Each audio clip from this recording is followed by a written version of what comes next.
Football 2023 season was quite a roller coaster. There were players who burst into the scene and performed like no other.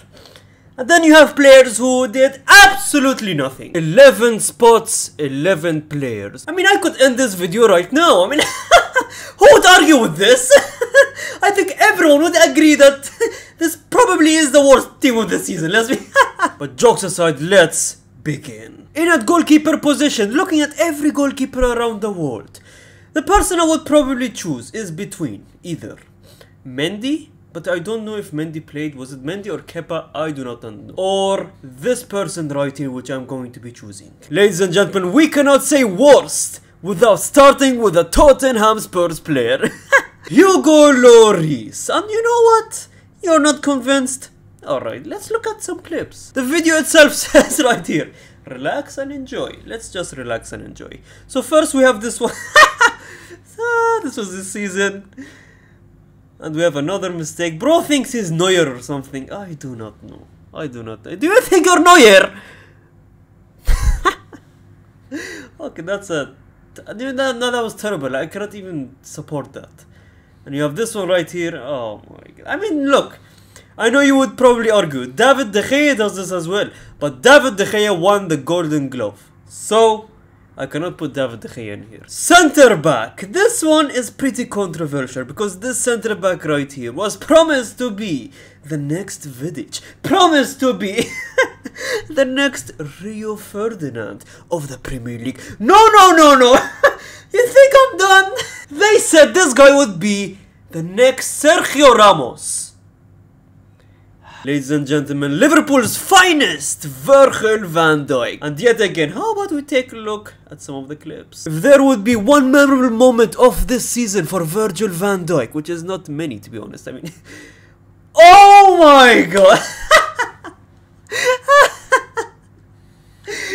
Now this slide right here is very historic, let me explain. First you had him copying the legend of the club, Gerrard. Him turning into a worldwide meme. And on top of all of that, a Tottenham Spurs player did that to him. That has to be the most embarrassing thing ever. I mean, and the partner in crime, back and centre back. How can we compare him to Maguire without saying Upamecano? Maguire, ladies and gentlemen. But you know what?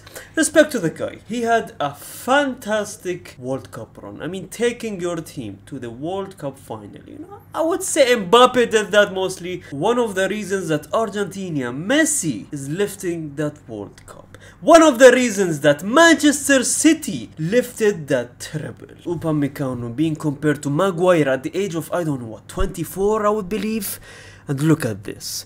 He is Maguire. Look, the way he moves, the way he carries the ball, that is literally Maguire. You have another clip right here. Handball. You have another clip. Haaland didn't even receive the ball and the brothers fell down. And one more clip right here. A beautiful play from... I think it's the same clip. No, it's a different clip. Okay, nice. Okay, he is Maguire. In at left back, I cannot not put this player. I don't know much about him. I haven't seen his game. I don't know how to even spell his name. Sosrela. They bought him for almost 70 million British pounds. Since I am not familiar with this game, how about we take a look at it together, right? Okay, takes the ball, passes back. Nice. Okay, on the wing again, we have great wingers. We have Modric, we have Sterling, but no. Yet again passes back. Okay, you know what? Come on, do something with it. You're a left back. You need to create. Passes to the back. Anyways, moves forward. Passes to the back. Okay. Again, do you want to cross? Okay, no. Okay. I mean, if I had Modric to my side, I wouldn't pass him as well. Let's be 70 million. I think that was worth your money. In at right back. Again, another controversial one. But how can you not put this guy in the right back? I mean, Trent AlexanderArnold. He was probably one... He got destroyed literally every game in that right back position. You know what? He turned into a centre mid by the end of the season and he started performing. But in right back, you had Mitoma destroying him. You had Saka destroying him. Hell, Modric's first game against Liverpool, He destroyed Trent. Modric, yes, I know, Modric. He humiliated Trent in that game. Only Trent Alexander-Arnold can make Modric a world-class player. I swear to God, after that game, that debut of Modric, I thought, oh my God, this guy's a Ballon d'Or winner. But I forgot that he was playing against Trent Alexander-Arnold. And if I were to mention two mistakes of Trent Alexander-Arnold, one of them being in the Champions League final against Real Madrid with his beautiful positioning right here. And the next one being this clip right here. Against Real Madrid again this season. He literally assisted the brother.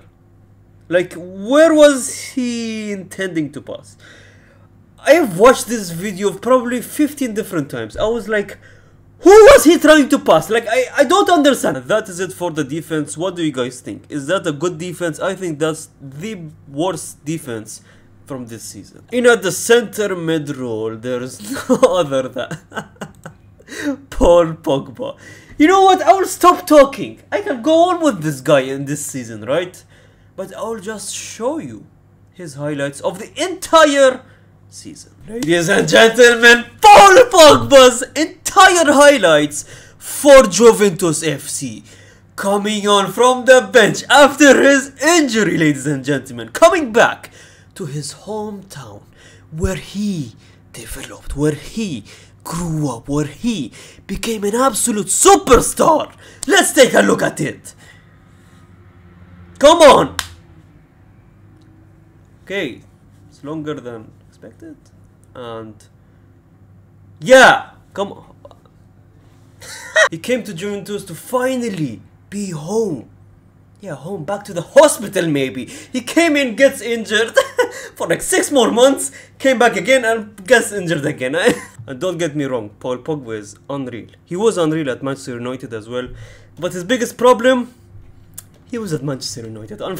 With Paul Pogba, you have to choose this guy. I mean, brilliance, excellence, and probably missing a lot of shots. But if you haven't seen already, look at him showcasing that he is worth 70 million British pounds.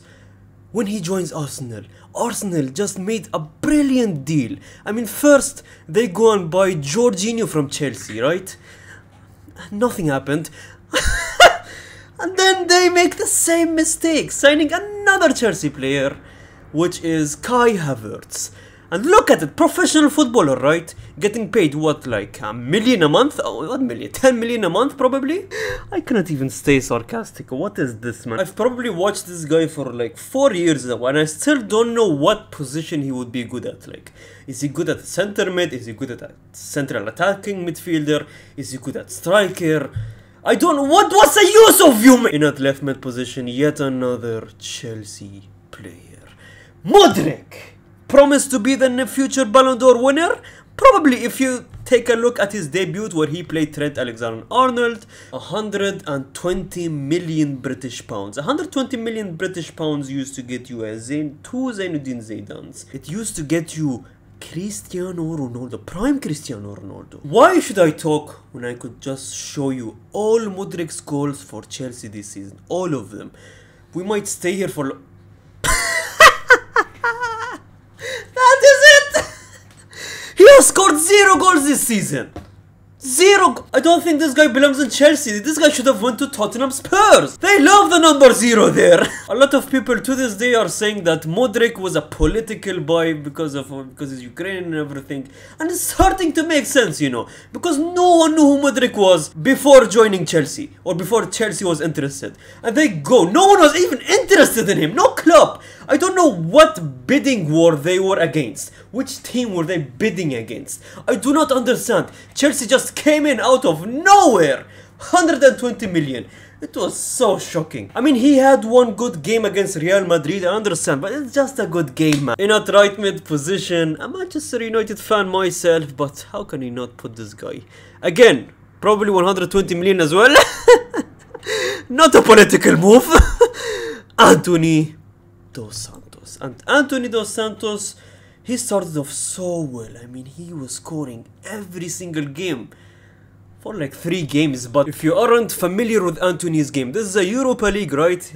An important game to get to the next round.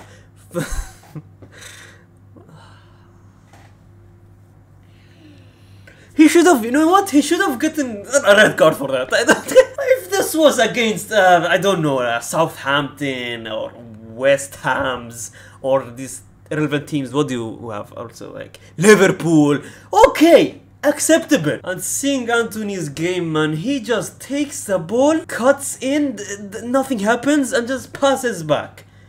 He does nothing! You think I'm being harsh? I mean, when you look at wingers, you expect a Cristiano Ronaldo type winger, a Vinicius Jr. type winger, a Messi in his day type winger, a Neymar type winger.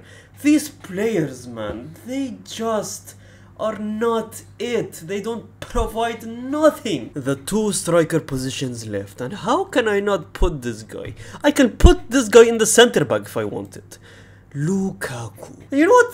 Lukaku is not a bad player, but he like gets memed a lot. The end of the season, he was so good. He was actually scoring like probably every game. And when he's a meme, any single mistake he does, everyone will think that he's a terrible player, right? And this season he had 2 mistakes. And the problem is, the mistakes he does is so funny. Like, he blocks a goal in this match right here, and he blocks a goal in the Inter versus Manchester City game as well. And next to our beautiful man Lukaku, we have Virgil. His name is not even coming up. What's his name?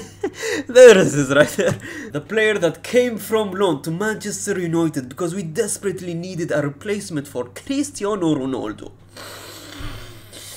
And we bring in Virgil. Why? Because he scored a goal, I believe, against Argentina. If you're bringing someone to replace Cristiano Ronaldo, you have to look at what Ronaldo provided. Okay, we have heading. Okay, let's take a look at this heading. In front of the goal, no one's marking him, and he does that. Okay. Understandable. What else did Ronaldo provide? We had what? Tap-in goals. You know what? Poacher goals. Let's take out his poacher career. Beautiful. You know what? Seeing him on the ground, maybe he is the perfect Ronaldo replacement. Ronaldo replacement, and we bring in Virgil. I don't care if Ronaldo bashed Manchester United. If that's the replacement, maybe it was better idea to keep Ronaldo. Okay, at least I found something that mentions his best highlights. At least, finally. Okay, let's start with this video. Come on, show me the highlights. Waiting.